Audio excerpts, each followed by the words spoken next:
All right, welcome to lesson 4, well, chapter 4, lesson 4.1. We're going to get into trigonometry. All right, so today's lesson is a whole lot of basics on how to get started with that. So the beginning of trigonometry. So a lot of vocab and just a couple of building blocks. Let's look at objectives. So first objective is the vocabulary I was just speaking of. Then we're going to talk about degree and radian measure. There's two ways to look at how to measure these angles, and we're going to learn them at the same time, and they are interchangeable. Fourth part of the objective is converting between the two. Then we're going to look at drawing angles. So like you'll get a measurement and then know how to draw the angle. We'll talk about what coterminal angles are, and then find the length of a circular arc. So it's a lot, but each part will go pretty quick. So first thing, talk about an angle. A ray is a part of a line that has one endpoint and extends forever in the opposite direction. So you could think of it as half a line, right? Lines go both directions forever. A ray goes one direction forever. An angle is formed by two rays that have a common endpoint. So two rays that start from the same spot. It's weird to think about where they start as the endpoint, but that's how we consider it. One of the sides is called the initial side. The other side is the terminal side. So where does it begin? Where does it end? So in this situation, you've got your initial side. Well, first of all, these are the two rays.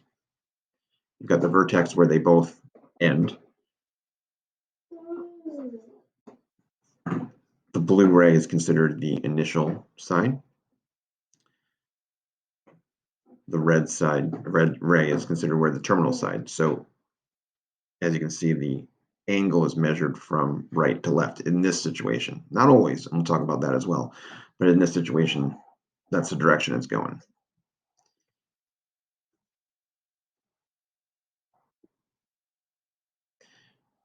An angle is in standard position if its vertex is at the origin of a rectangular coordinate system and its initial side lies along the positive x-axis.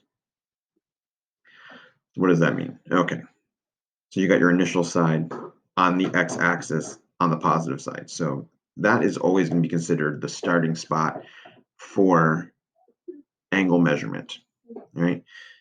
It can either go counterclockwise or clockwise. Counterclockwise is actually going to be considered positive direction, and going clockwise will be considered the negative direction, but we'll talk about that in a couple slides. Actually, in this slide, sorry. All right, positive angles are generated by counterclockwise rotation, so the angle is considered positive. Negative angles are generated by clockwise rotation, so the angle is negative. So again, that picture is depicting a positive angle because it's going counterclockwise. This one is depicting a negative angle because it's going it's going clockwise. An angle is called a quadrantal angle if its terminal side lies on the x-axis or y-axis. So in this case, angle beta is an example of a quadrantal angle because it ended up on the y-axis here. So angles that end here, here, or here, or here, because it could go all the way around, are considered quadrantal angles.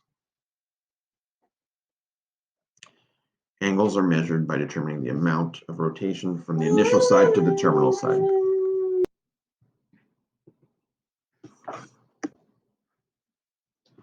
A complete rotation all the way around the circle is 360 degrees. So an acute angle measures less than 90. A right angle measures exactly 90. An obtuse angle measures between 90 and 180. And a straight angle measures 180.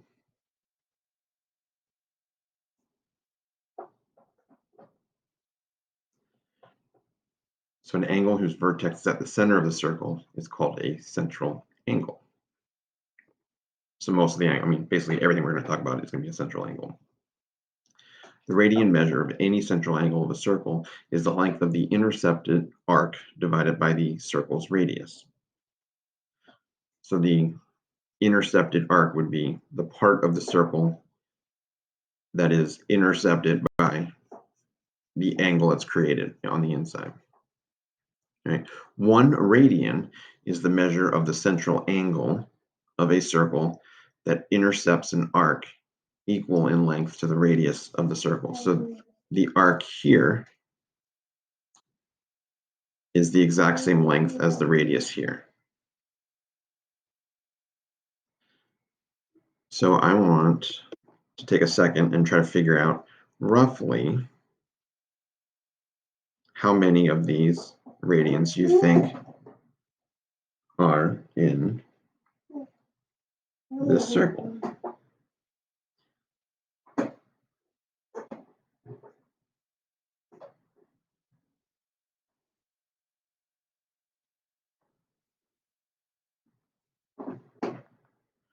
So you got 1, 2, 3, 4, 5, 6, and a little bit extra. What you want to recall is that pi is a measurement, is 3.14. This is actually double that. So it's actually about 2 pi all the way around. So like 6 and change is roughly 6.28. So you're never really going to have to calculate this again. I'm just showing you why going all the way around, as we just talked about, is 360 degrees. But if you're talking about radians, it's going to be 2 pi all the way around. So a way to measure a radian is consider an arc of length s. So that's your arc there. On a circle of radius r. So that's your radius there and there. The measure of the central angle theta that intercepts the arc is equal to theta is equal to s divided by r, radians. So if you know that a central angle intercepts with a radius of 12 feet, an arc length of 42 feet, so essentially what you got, it's a quick sketch, you know that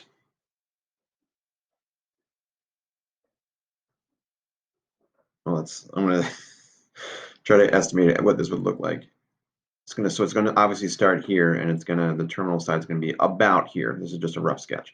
So where this is 12, this radius is 12, right? And the circle that goes all the way around, that's a horrible circle. But this distance here is the 42, right? Well, in order to measure the theta, you just do 42, the arc length divided by the radius of 12, and you get 3.5. All right, so it's 3.5 radians. All right, next part of the objective is to convert between degrees and radians. We talked about how 360 degrees is all the way around the circle and 2 pi is all the way around the circle. So that's essentially the basic relationship we're going to use. It's just that we can divide by 2. So you can say that 180 degrees and pi radians are equal. They're both halfway around the circle. To convert degrees to radians, multiply degrees by pi radians over 180. To go the other direction, you multiply the radians by 180 degrees over pi radians. So that's the conversion factor that you're going to use every time you go between the two. So converting each angle in degrees to radians, start with 60 degrees. You multiply by pi over 180. You end up with 60 pi over 180. You can divide a 60 out of both and end up with pi over 3. Same thing with 270. Multiply by pi over 180. You get 270 pi over 180. Divide out a 90, and you get 3 pi over 2. Works the same with negatives. Negative 300. Multiply by pi over 180. you end up with negative 300 over 180. You can divide a 60 out of both, and you end up with negative 5 pi over 3.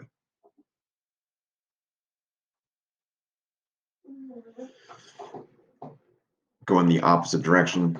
It's really the same thing. Start with pi over 4, multiply by 180 degrees over pi radians. The pi's cancel out. The radians cancel out. You end up with 180 over 4, which reduces to 45. For part B, negative 4 pi over 3. Again, multiply by 180 over pi. The pi and the radians cancel out. You end up with negative 4 times 180 over 3, which ends up being negative 240. If you have 6 radians, divide radians out. The pi's cancel out. You have 6 times 180, which ends up being 343.8.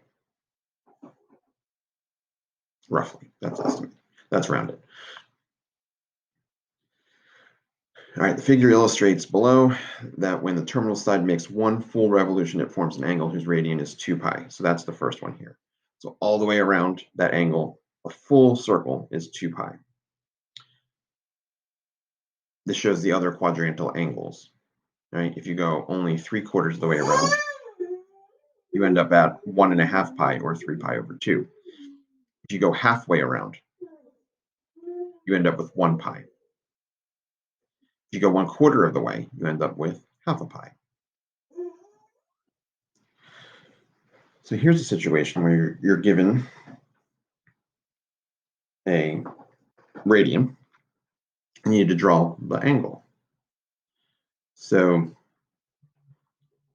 going to label a couple things that I know, right? This is pi over 2. This is exactly pi. This is 3 pi over 2. And this would be 2 pi if you go all the way back around, right? So 0 and 2 pi are the same thing. So if you do pi over 4, that's halfway between, like 1/4 is halfway between 0 and 1/2, right? So that one's pi over 4. 5 pi over 4. Well, pi is 4 pi over 4, right? So 5 pi over 4 would be this one. Let's see, negative 3/4 pi. So negative, remember, instead of going this way, you're going this way. Negative 1/2 pi would be a quarter way around. So negative 3/4 pi is actually the same as this one.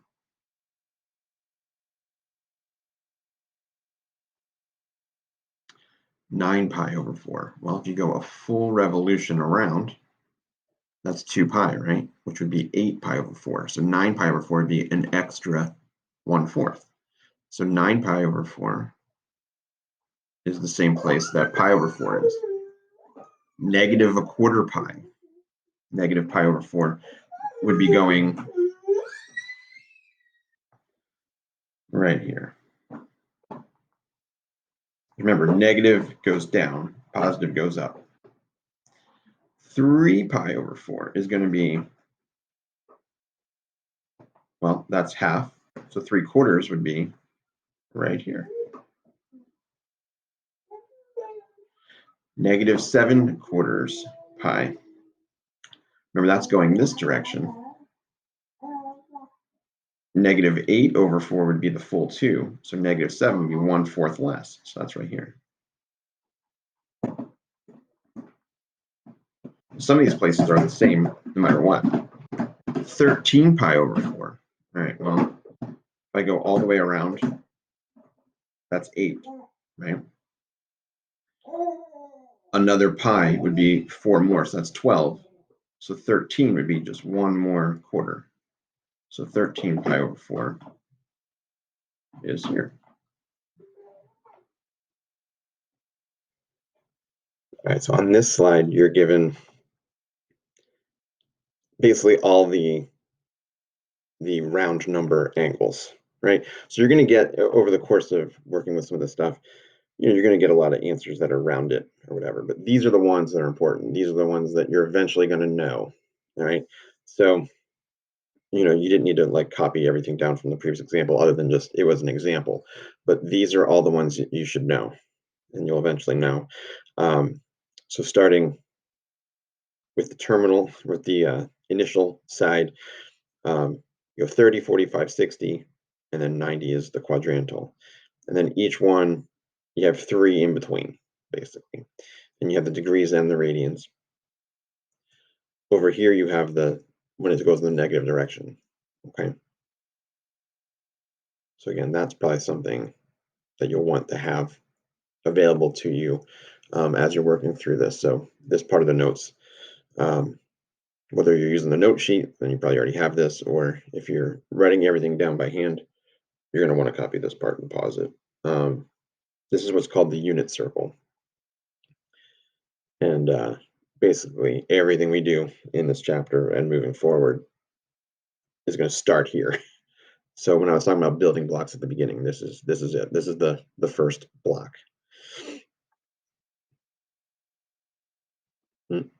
Okay. Basically the same thing that we were just doing. I'm going to leave these for you to try. And we'll have this be part of the exit ticket. Okay, so this is what we were just doing. Use the unit circle to try to figure out the answers to these. Okay.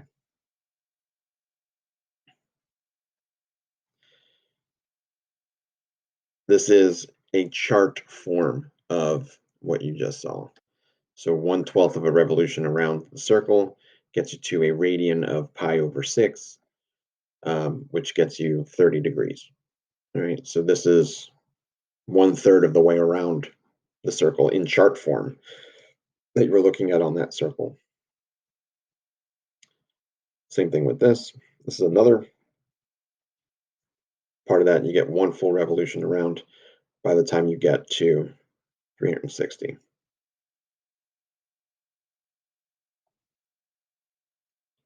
So coterminal angles, another part of the objective. Two angles with the same initial and terminal sides, but possibly different rotations, are called coterminal angles. We saw this in that example where we were finding where each of those radians met up on the circle. We had several that ended up in the same spot, right? Those were coterminal angles. So um, whether it's because one went in the positive direction and one went in the negative direction and they ended up at the same spot, they're considered coterminal. Or the other situation that we saw in those examples where sometimes they did a full revolution and then kept going, right? And you ended up at a spot. Well, that's considered a coterminal angle as well, with the angle that just goes directly to that terminal side. So basically, 360 degrees or 2 pi is what you would add or subtract to an angle to get its coterminal angle. So assume the following angles are in standard position. Find a positive angle less than 360 degrees that is coterminal with each of the following angles.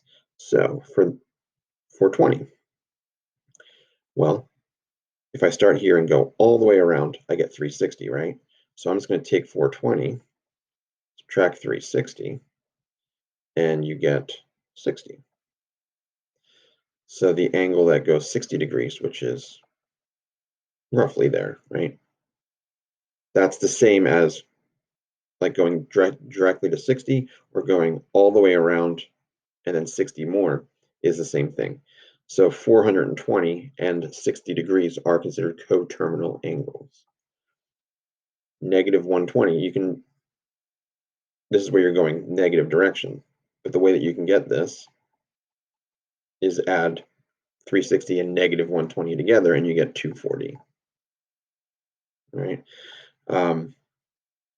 So if I go 240 degrees, I'm going to be the same place as if I went negative 120 degrees. Okay. This is 180. And that'd be another 60. So it's going to be roughly there. All right, so this spot here would be considered the same. It's negative 120 and it's 240. It's 240 if you go this way, it's negative 120 if you go this way, but they're the same spot, okay? A couple of these are already worked out, but you got 400 is 400 minus 360, so that means you're going is 40. So let's say that's 40 there. That's the same thing as 400. Right, so either going 40 or going all the way around, and then another 40 is the same thing. Negative 135 ends up being the same as 225. 225 is going to be like right in the middle here. And again, that's the same as negative 135 degrees. Negative 135 and 225 are coterminal at that spot there.